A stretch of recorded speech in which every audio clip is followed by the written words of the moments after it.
Hello friends, this is a philosophical perspective on the qualities of an orthopedic surgeon. So what are the qualities that we need to develop and sharpen so that our lives as orthopedic surgeons is gratifying, satisfying, and we contribute positively towards our patient care, the society and the country at large. This is a philosophical talk and doesn't have much evidence to it, though I have tried to read it from psychology books, from books written by successful people and successful surgeons. You may agree with some of these qualities, you may not. They may work for you or they may not work for you. But I hope you'll find this talk useful in your general practice so that your overview of orthopedic practice will improve. So let's take it one by one. Some of these qualities I have learned from my mentors, some from my peers and some from my students. And over the past 20 years that I've been practicing orthopedic surgery, I've developed them and really worked on them in detail so that it has helped me contribute more towards developing a team which then further contributes towards good patient care. So the first and the foremost is very generic, and you may wonder why I'm talking about it. It's health and happiness. Now, if we are healthy and happy, then we attract more people towards us, more colleagues, because unhappy surgeon generally will deter people from coming towards him. So it's very important to think and understand that are we happy individuals? What is our happiness index? So if your happiness index is 3 or 4, patients, your colleagues, your technicians, nurses will not like to associate with you. But if your happiness index is high, say 8 or 9, you're a happy person, you're always smiling, then patients would like to come talk to you, and generally you'll attract people towards you, your colleagues and your teammates. So it's very important to understand that we need to be happy. We need to be asking this question that whenever we go to the hospital, you should generally be happy and translate that happiness, that smile onto your patients, onto your colleagues and onto your teammates. That's very important. Second important thing is to be very healthy, to be fit physically and mentally. Because when you're from 30 to 40, generally you can carry that on. But from 40 onwards, if you're operating 4-6 cases every day, seeing patients all day, then you need to be really physically fit. So you need to work on your physical fitness either through yoga, jog, running or some sporting activities. And when you're doing that sporting activity, walking or jogging, you need to be calm and alone so that you can think whatever happened that day and you can improve on those things, whatever went wrong over that day or over that week. So I'll stress on mental fitness, which is remaining calm always in the hospital during surgery. That's mental fitness, mental balance, and also physical fitness, which will help you work for long hours. So that's something really that we need to build on. It's very basic. So be healthy, be happy. That's the first thing that I would like to stress on. Second thing is keep improving your surgical skills. So every day, however experienced you may be, keep improving, because every day is a new day. Every patient is a new patient and every challenge is a new challenge. You're never a master, you're always a student. Even Sachin Tendulkar, when he was so experienced, used to say, I learn every day. So we surgeons are very similar. We have to learn every day. Keep improving and sharpening your surgical skills. You should be a better surgeon than what you were yesterday. So today be a better surgeon what you were yesterday, and tomorrow be a better surgeon than what you are today.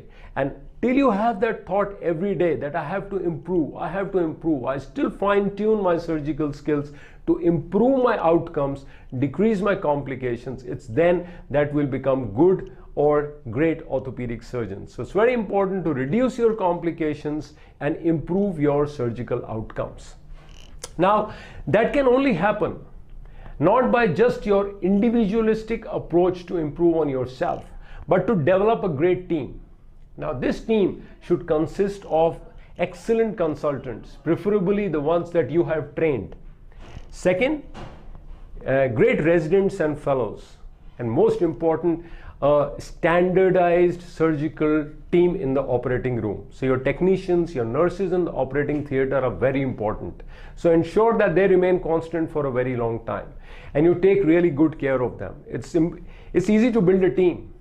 It's very difficult to keep that team intact for 10 years, 15 years, 20 years. So take care of your team, respect and love people so that they associate with you, whether it's your consultants or your fellows or your nursing team. So it's important to build a great team and also keep it going for a very long time. Next most important is when you become busy, and after 10 to 15 years of practice you generally will become busy. So you have a lot of patients, you're operating all day, your OPD is busy. Try and delegate work to your secretarial staff. So keep good secretarial staff. You invest in them. Sometimes we keep listening to the phone even when we are OR. That's not right. Keep your phone to your secretaries. Let them take care of the calls. And when you're in the operating room, just for that 1 hour, 2 hours when you're operating, just focus on the surgery. It's like meditation. We surgeons don't need to meditate. We need to focus on the surgery for that 1.5 hours. You're doing a knee, you're doing a hip, whatever you're doing, just focus hard on that patient. Just take care of that patient when the patient is in the operating room and delegate your phone calls, your appointments, etc. to your secretarial staff. So invest in good secretarial staff. Next is leadership. Now what is leadership actually? Now, leadership is defined as being able to lead a different set of people. So, your consultants may have different behavioral patterns, your fellow may be thinking differently, your nursing staff each may have separate individual problems. Leadership is about taking all of that 10, 20, 30 people together. And if you have your own hospital, maybe a lot of them people together. So, leadership is about handling everybody gently, with kindness, with respect, so that they keep the team going. Everybody is positive, everybody is motivated to do well for the patient and for your hospital or for your department. So it's important to have good leadership skills so that when you grow, your team also grows with you and your hospital grows or your department grows. So leadership, I would stress on, is something that you need to develop. It doesn't come from your residency days. You need to develop it as you go on in life and in your career. Very important is mentorship. See, why have we become orthopedic surgeons? Not just for personal success, but for contributing at a larger scale. So mentor young fellows and make them as good as you are. Not only as good as you are, but show them the path to become better. That's mentorship. Mentorship is just not teaching somebody surgery. No, it's about telling them those fine points in surgery that are not given in the books. So tell them on the operating table that this is not given in the book. This is a fine tip and trick that I have learned over the last 20 years, and this is what you need to learn. That's mentorship. Help them go to conferences, help them present, help them stand up on the podium and speak, and then send them for good fellowship. Send them to your colleagues who are doing very well. That's mentorship. Show them the path to become better. Stand up and assist them in a surgery so that they become confident gradually to become independent surgeons. That's mentorship. And I would stress that our duty as orthopedic surgeons is to make at least 10 orthopedic surgeons who are as good as you are and probably better, have the potential to become better. Now that's mentorship, and that's one quality I would really emphasize all of you to develop inside you. It won't come in a few years, but after 10-15 years you got to become good mentors. Another important quality that will take you through is grit and determination. Now, how do you define grit? Grit is really everyday motivation, everyday inner strength to go on in spite of all odds. Now, you may face many challenges. You will face surgical complications. You may face problems in the hospital with the management. If you're running your own hospital, you will face many kind of problems. Some of your own colleagues may leave. Some of them you mentored may wish to leave and go somewhere else. But keep your inner strength. That's grit. Grit is when you, with your inner strength and determination, you keep the focus on your job, which is to take care of the patient, of your specialization, take care of your department, and that's being gritty. So whatever challenges you face at the professional and personal front, if you're gritty and if you have a lot of grit and inner strength and determination, generally that will take you through 10 to 20 years of successful practice. So develop being gritty. Don't get carried away by things. Next property is I feel every day. So whatever specialization you are in, or whatever specialty you're practicing, read every day. Say half an hour to 1 hour, pick up that journal, sit quietly and read, because we need to be at the top of our subject. You need to be really well aware, well read, because when you stand up in a meeting, then you need to be very well read.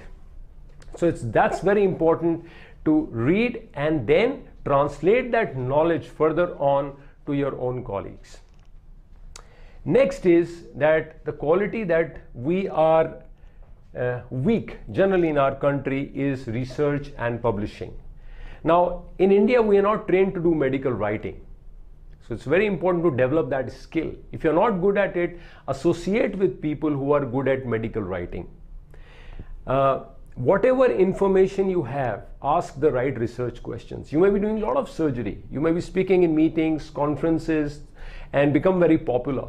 But until unless you research and publish in index journals, that knowledge does not become science. And all of us are not good at medical writing. So develop a team of people. One person can collect the data. There are good research assistants available. Another person can do the right research questions, the bibliography search. And then you can develop medical writing, or take somebody on board who is good at medical writing. Try and publish one good paper in an index journal once a year. And I think that's very important to contribute positively to science, is research and publishing. Last but not the least is give time to your family. Sometimes we are so busy pursuing success, pursuing surgeries, and we're so dedicated and committed to our profession that we forget to give time to your family. Remember, your children will not follow your advice, but your children are going to follow your example. So your success and your smile should go back home, and that happiness that you get from home, get that to the hospital. So it's very important to be successful, but it's equally important to take care of your wife, your parents, and your children. Give them a lot of love and time, because that's what they're going to give back to you when you retire finally. So give time to your family. So friends, these are some of the qualities, and let me again summarize at the end very quickly all of them, so that they become a collative thought process, the way you live. So invest your time in health. Be physically and mentally fit. Also mentally fit. Be happy. Tell yourself every day that I have to be a happy individual, and that's the only way I can make other people and your patients happy. Improve your surgical skills, improve your knowledge, become a better surgeon every day. Develop a great team of colleagues, fellows, nurses, and people in the surgical ICU who take care of your patients. They should be like a family. Take care of your team. That's very important. Invest in them.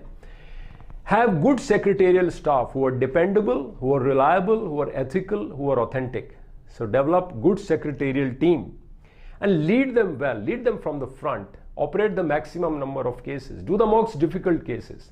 And tell them that you are leader not by demanding respect. You have to lead from the front, and you have to earn that respect, which is very difficult. Earning respect of 20 to 50 to 100 people is the most difficult thing you'll ever do in life. But you have to stand that tall to earn the respect. That's true leadership. Mentor. Mentorship is key to developing that respect. So mentor people, your young colleagues, into becoming better and further great orthopedic surgeons. Be gritty. Be determined. Quietly, selflessly, be determined, and remain focused on the job. Read every day, very important. Increase your knowledge and apply that knowledge to the patient. And then publish, try and publish that, try research, try to ask new questions and publish. And finally, very important is to give time to that family, to your children, and lead them so that they become better individuals. They may not become doctors, but they should become great citizens, great happy individuals. So I hope you'll find this talk useful. This is something that I have thought about it over the last 10 years and finally put in words just to help you guys become better and more positive orthopedic surgeons. So cheers and good luck. Thank you.